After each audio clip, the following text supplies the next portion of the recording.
ଓଡ଼ିଶାର ଆଦର୍ଶ ବିଦ୍ୟାଳୟ ପାଇଁ ରେଜିଷ୍ଟ୍ରେସନ୍ ଷ୍ଟାର୍ଟ ହେଇଯାଇଛି। 2025-26 ମସିହା ପାଇଁ ରେଜିଷ୍ଟ୍ରେସନ୍ ଷ୍ଟାର୍ଟ ହେଇଯାଇଛି, ଯେଉଁଟାକି ଆମର ନଭେମ୍ବର 12 ତାରିଖରୁ ଆରମ୍ଭ ହେବାକୁ ଯାଉଛି।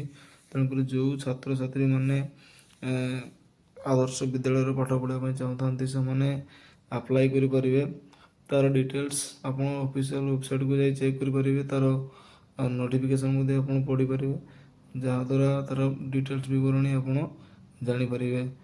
ତ ତା'ର ଷ୍ଟାର୍ଟିଂ ଡେଟ୍ ହେଉଛି ଆପଣ ଆପ୍ଲାଏ କରିପାରିବେ 12 ନଭେମ୍ବର 2025 ତାରିଖ ଠାରୁ ଆରମ୍ଭ ହୋଇଯାଇଛି ଏବଂ ତା'ର ଏଣ୍ଡିଂ ଡେଟ୍, ତା'ର ଲାଷ୍ଟ ଡେଟ୍ ହେଉଛି 25 ନଭେମ୍ବର 2025। ତେଣୁକରି ଏହି ସମୟ ମଧ୍ୟରେ ଆପଣ ଆପ୍ଲାଏ କରିଦିଅନ୍ତୁ।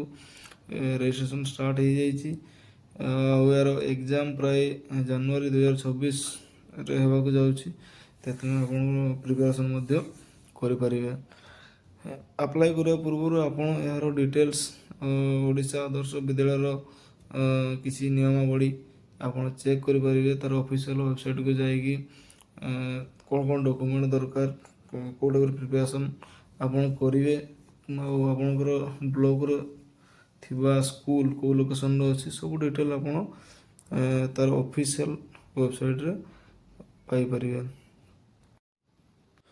ତ ଯେଉଁ ଛାତ୍ରଛାତ୍ରୀମାନେ ପଞ୍ଚମ ଶ୍ରେଣୀରେ ପଢ଼ୁଛନ୍ତି ସେମାନେ ଷଷ୍ଠ ଶ୍ରେଣୀ ପାଇଁ, ଯେଉଁମାନେ ଷଷ୍ଠରେ ପଢ଼ୁଛନ୍ତି ସପ୍ତମ ଶ୍ରେଣୀ ପାଇଁ, ଯେଉଁମାନେ ସପ୍ତମ ଶ୍ରେଣୀରେ ପଢ଼ୁଛନ୍ତି ଅଷ୍ଟମ ଶ୍ରେଣୀ ପାଇଁ, ଯେଉଁମାନେ ଅଷ୍ଟମ ଶ୍ରେଣୀରେ ପାଠ ପଢ଼ୁଛନ୍ତି ସେମାନେ ନବମ ଶ୍ରେଣୀ ପାଇଁ ଆବେଦନ କରିପାରିବେ। ତ ତା'ର ଡିଟେଲ୍ ଆପଣ ଚେକ୍ କରିପାରିବେ। ତା'ର ଅଫିସିଆଲ ୱେବସାଇଟ୍ରେ ସବୁକିଛି ମେନସନ୍ ହେଇଛି। ତା'ର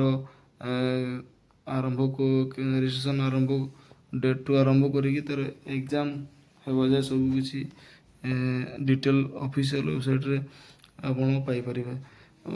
ଦେଖୁଛନ୍ତି ସ୍କ୍ରିନ୍ରେ ଯେମିତି ଏବେ ମୁଁ ଆପଣଙ୍କୁ ଦେଖାଉଛି କ'ଣ କ'ଣ ସବୁ ଆପଣ ଜାଣିପାରିବେ। ତା'ର ବିଦ୍ୟାଳୟର ସୂଚୀ ରହିଛି, କେଉଁ ବ୍ଲକ୍ରେ ଏହା ସହିତ ଆପଣମାନେ ନିଜର ଆଡ଼ମିଟ୍ କାର୍ଡ଼ ମଧ୍ୟ ଡାଉନଲୋଡ଼୍ କରିପାରିବେ, ରେଜଲ୍ଟ ଦେଖିପାରିବେ। ଆଉ ବିଭିନ୍ନ କାଟାଗୋରୀ ରିଜର୍ଭେସନ୍ କେତେ କ'ଣ ରହିଛି ସବୁକିଛି ଆପଣ ଅଫିସିଆଲ ୱେବସାଇଟ୍ରେ ଚେକ୍ କରିପାରିବେ। ମାଇନିଂ ସେକ୍ସନ୍ ଆପଣ ଯଦି ନେବାକୁ ଚାହୁଁଛନ୍ତି ତ ମାଇନିଂ ସେକ୍ସନ୍ ଯାଇ ଆପଣ ତା ଦେହରେ ମଧ୍ୟ ଚେକ୍ କରିପାରିବେ ତା'ର କ'ଣ ଗାଇଡ଼ଲାଇନ୍ ରହିଛି। ଜେନେରାଲ୍ ଗାଇଡ଼ଲାଇନ୍ସ ଆପଣ ପଢ଼ିକି ଜାଣିପାରିବେ ତା'ର ଡିଟେଲ୍ସ। ଆଉ ଯଦି କିଛି ବି ଡାଉଟ୍ ଥାଏ ତ ଆପଣ ଅଫିସିଆଲ ୱେବସାଇଟ୍ରେ ତା'ର ସବୁ ଡିଟେଲ୍ ପାଇଯିବେ, କୌଣସି ପ୍ରକାର ଆପଣଙ୍କୁ ଅସୁବିଧା ହେବ ନାହିଁ। ତେଣୁକରି ଯେଉଁମାନେ ଆଦର୍ଶ ବିଦ୍ୟାଳୟରେ ପଢ଼ିବାକୁ ଚାହୁଁଛନ୍ତି ତ ସେମାନେ ଅତି ଶୀଘ୍ର ଯାଇ 12ରୁ 25 ତାରିଖ ଭିତରେ ଆପଣ ଅନଲାଇନ୍ ରେଜିଷ୍ଟ୍ରେସନ୍ କରିପାରିବେ। ଆଉ ପ୍ରାୟତଃ ଡିସେମ୍ବର ମାସରେ ଆଡ଼ମିଟ୍ କାର୍ଡ଼ଟି ଆପଣ ଡାଉନଲୋଡ଼୍ କରିପାରିବେ ଏବଂ ଜାନୁଆରୀ 2026ରେ ତା'ର ଏଣ୍ଟ୍ରାନ୍ସ ଏକ୍ଜାମ୍ ହେବାର ସମ୍ଭାବନା ରହିଛି, ଯେଉଁଟାକି ପର୍ଟିକୁଲାର ଡେଟ୍ ମେନସନ୍ ହେଇନି, କିନ୍ତୁ କିଛି ଦିନ ମଧ୍ୟରେ ଏହା ମଧ୍ୟ ଅଫିସିଆଲ ୱେବସାଇଟ୍ରେ ମେନସନ୍ ହେଇଯିବ।